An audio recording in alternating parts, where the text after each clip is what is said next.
High in the rugged hills of Montana, where winter carves silence into the mountains, lived a man named Daniel Harper. The locals called him the loneliest man on the mountain. He wasn't always alone. Years ago, he had a wife, Clara, and a little boy, Micah.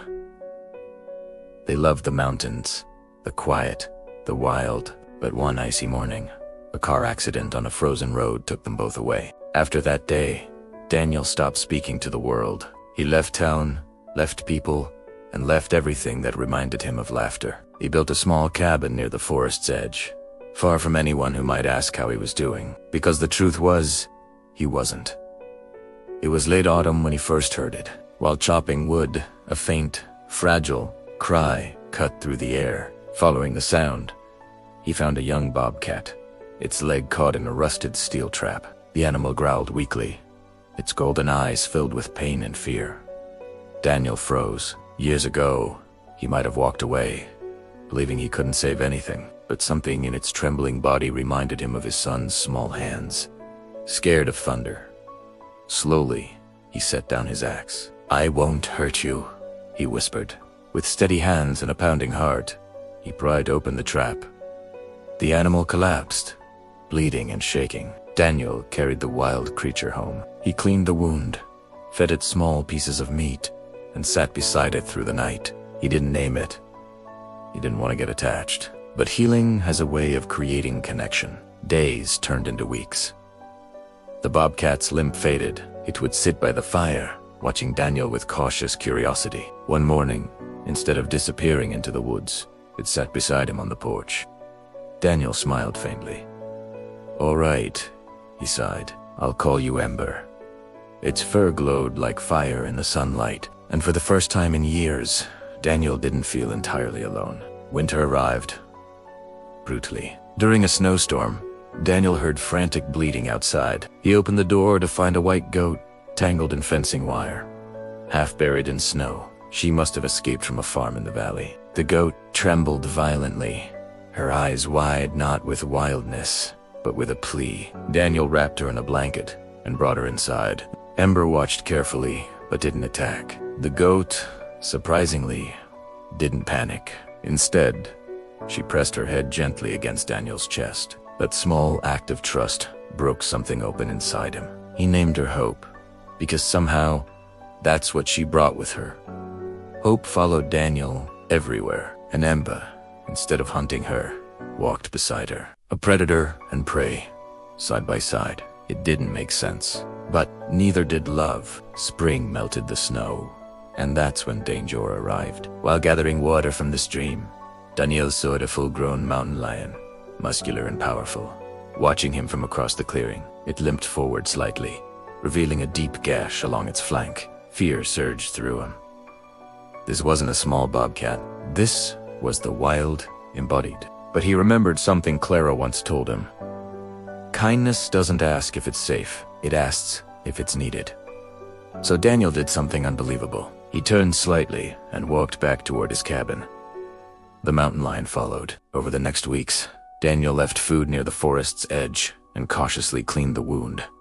The lion never purred, but it staged. He named him Tight. Something extraordinary was happening on that mountain. A bobcat, a goat, a mountain lion, and a broken man, all living in quiet harmony. Hope would graze near the cabin, Ember would sunbathe on the porch, and Titan would rest under the pines, watchful but calm. The townspeople whispered about the mountain man who talks to wild beasts, but Daniel wasn't controlling them. He was simply choosing not to harm them.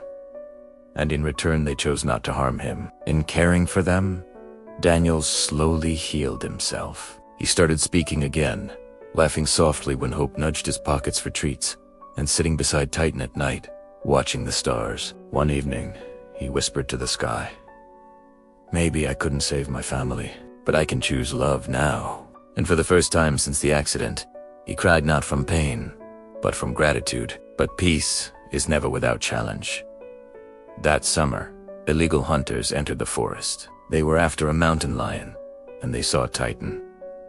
They raised their rifles. Daniel heard the shot. Hope bolted. Ember vanished. Titan roared.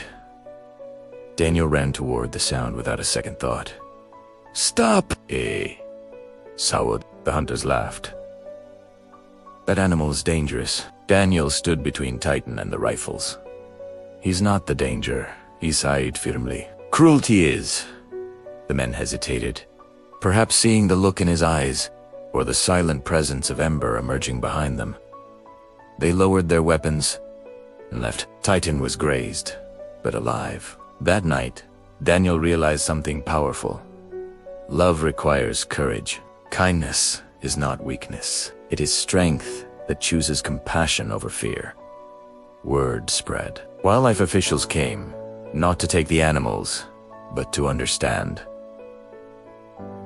They were stunned. Daniel simply told them, "When you stop approaching life with fear, life stops responding with fear."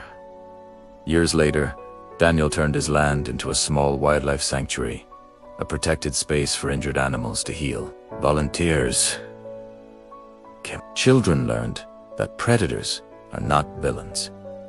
They are creatures surviving. Daniel began speaking at schools about loss, healing, and how 3 animals saved a man who thought he was beyond saving. Time, however, is undefeated. Ember eventually returned to the wild, visiting only occasionally. Titan disappeared into the forest one autumn morning, following instinct. Opa Greywold, resting more by the porch. Daniel was alone again, but this time the loneliness wasn't empty. It was full of memories and gratitude. When Hope finally passed peacefully one spring morning, Daniel buried her under her favorite pine tree. "You taught me how to trust again," he whispered. Years later, when Daniel himself passed quietly in his sleep, the sanctuary continued. Because kindness leaves echoes, and those echoes live on. Love isn't about control. It's about compassion. And sometimes, the ones we think we are saving are the ones who are truly saving us. If a wounded animal showed up at your door, would you choose fear, or would you choose compassion? And what part of your own heart might be healed in the process? Thanks for watching.